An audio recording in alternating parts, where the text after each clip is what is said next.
So today we're having to change out coil packs and plugs. I'm a Mercury, it's a little 4.6 liter V8. And all of this is because of these junk coil packs that I bought off of Amazon. Bought the set and I swapped out the old coil packs, which they're not Accel. These are some Chinese ones or something. But the new ones that I bought and put on there are these. The day I put them on, 2 were bad. And that's this brand right here. So beware. Unless you want to do the job twice, leave these alone. I've been driving the car for 2 weeks and I've got 2 more. It started out with number 1 and number 4 cylinder. Now it's number 5 and number 7 have went out. So we're gonna avoid all this headache.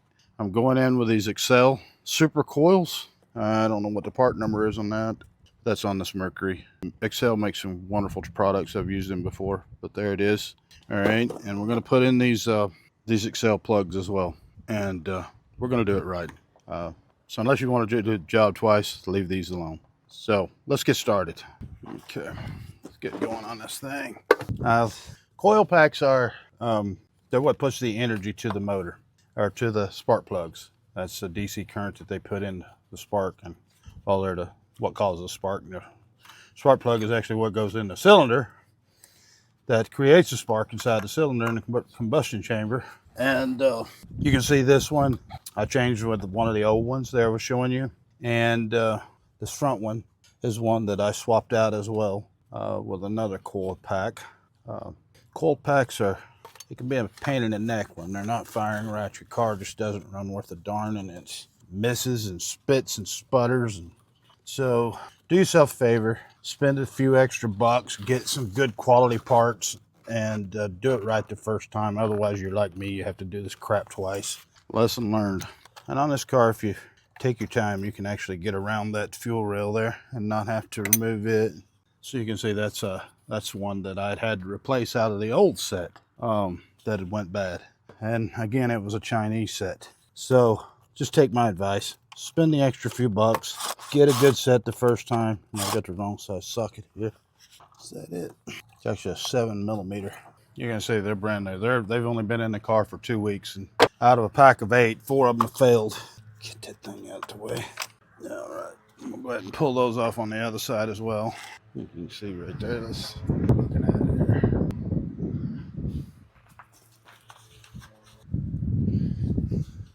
5/16. Take this hose off coming from the air filter box to the engine here. Get all this out of the way.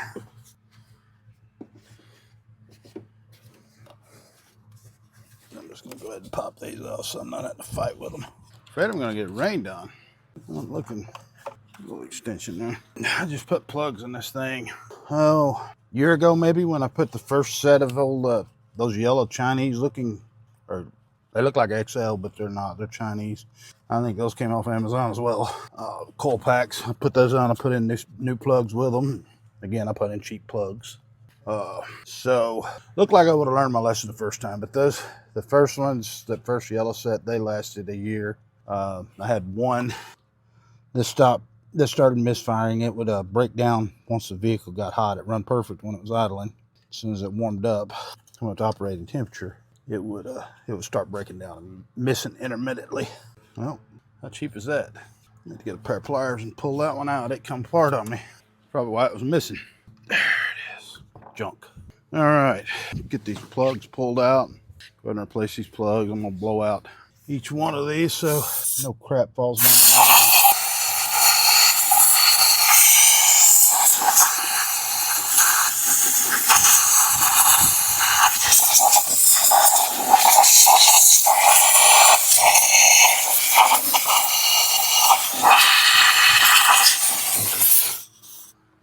These plugs pulled out. A little more of an extension. One thing to make note of on these 4.6 liter Ford engines, don't never tighten the plugs down with an impact. Always run them in by hand. We're going to take them out with an impact. But there's only about 4 threads in there. And if you try to run them with an impact, you're going to strip it.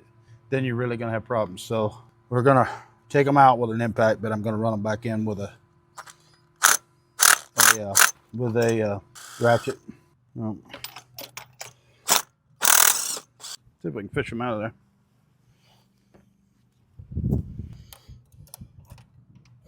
There we go. It's just kind of running a little lean. You can see it's these old spark plugs here kind of burn up, and they've only been in there a year or two, especially. There's pretty toasty. And those were supposed to be fairly decent plugs. Of course, they're Chinese made, but all right. So let's go ahead and get out that other side first. Gonna get all 8 plugs out of it, and then we'll go back in with 8. That back was kind of a booger to get into there because this heat hose. Well, that's tight. That one is tight. Grab a little starter impact.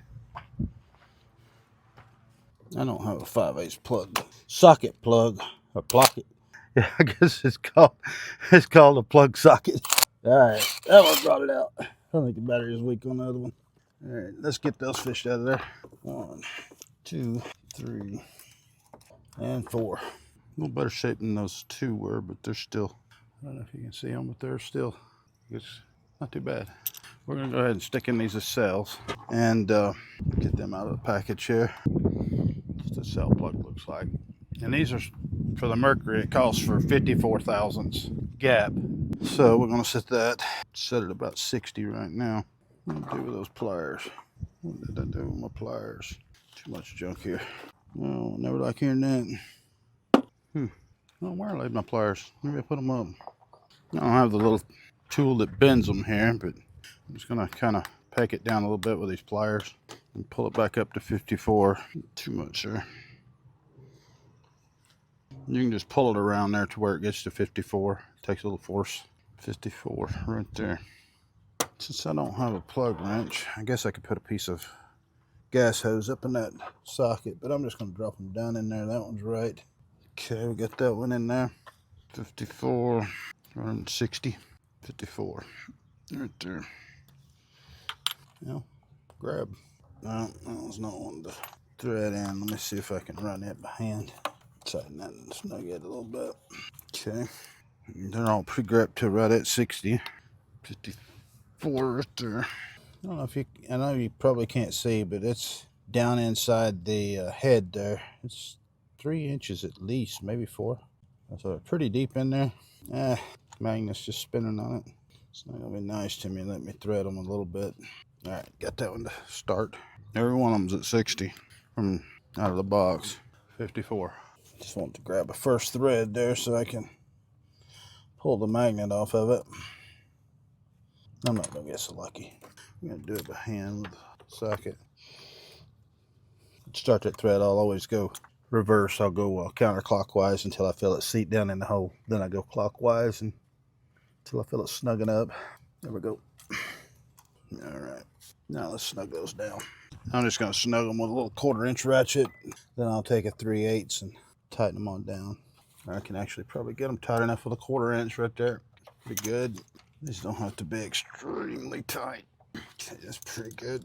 I think that calls for 10 or 11 foot-pounds of torque, and I'm easily able to do that with this little 1/4-inch ratchet.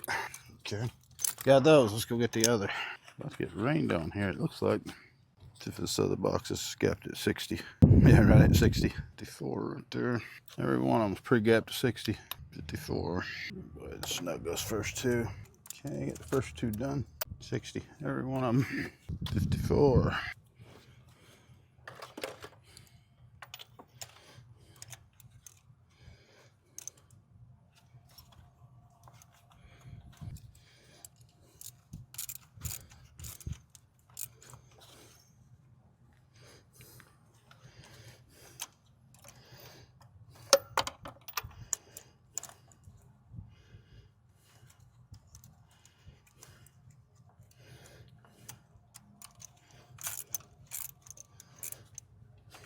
There we go. Plugs are in. Leave my mess here just a little bit. Get some of the junk out of the way. Yeah, I thought it was funny on those old coil packs. Right on the box it says lifetime warranty. Honest question. How many of you actually believe they're going to warrant an electronic part? We'll see. We will see. All right. So these are the Accels. You can see that. We're going to get those out, and we're going to put a little dielectric grease down in there so they go on nice and smooth. come off easily. Yeah, that's the kind of stuff that my dad taught me growing up. We worked on all of our old cars. Believe it or not, I started out learning how to work on a 57 Chevy with a 283 in it, 4-barrel. Cool old engines, man. You could do anything with them. They were so easy to work on. No electronics and nothing. Just a motor, a transmission. Had the old generator and a coil on it. All right, so we're gonna put a little dab of this dielectric grease in each one of these. On the tip there, let me clip that off. Anybody saw my pocket knife video? Let's see if I got a sharp pocket knife. How's that? I actually went to automotive school. I'm gonna put a little right around this edge where they slide down in there. Just make them all where they kind of work easily going in and out. Put a little dab right in there. Okay, we're gonna lube all of them up like that to start out with.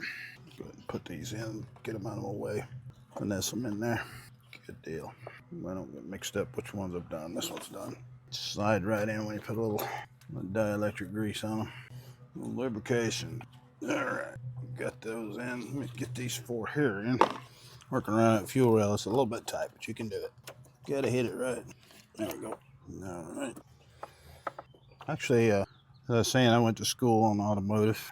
I was certified and everything. Of course, this is back in the 80s or early 90s. Things have changed so much since then. Used to build drag cars, drag trucks. I was in the performance end of it. Loved building the old Chevrolet motors. I was always on the lookout for the old 4-bolt main, early high compression Chevys. And I dropped my socket for that. Let me see if I can find that puppy. I don't know where it went. Heard it fall in here. Yeah, I don't see it. It didn't hit the ground, so we're gonna go fishing. Fell right through that little hole in behind the headlight. Yeah, I don't see it at all. Well, that sucks. I feel it. There we are. There we are. But I used to keep an eye out for the old double hump heads. If you know what, anybody knows what those are. They had 2 different ones. They had one that was for the 300 horsepower engine. Came out on a lot of the old 327s and 350s. I don't actually know if they came out on a 350 or not. I think, yeah, they did. 300 horsepower ones. They were 194, I believe 150. Correct me if I'm wrong. Valves in them, 194 intake, 150 exhaust, and I believe the 202 heads, the 375 horse heads, were 202s and 160s, I believe. Been some years, get a set of those heads and pour them polish on. I always look for the ones that had mounting holes for the air conditioning brackets, so I could put it in a modern vehicle, have air conditioning. I built an old 78 Chevy short bed half-ton pickup truck, sharp, man. It was like a brand new truck. I built a 350, put the 370, had 5 heads on it with 202, 160 valves in it, poured and polished. 70 model, come out of an old station wagon, Chevy station wagon, 60-mile engine, 60,000-mile engine I got. Took it all down and put pink rods in it. Had the head shaved 10,000ths, I believe in the box 10,000ths, and put 30 overboard pop-ups in it, solid lifters. That was a mistake. Those are a lot of work. You're constantly adjusting on them.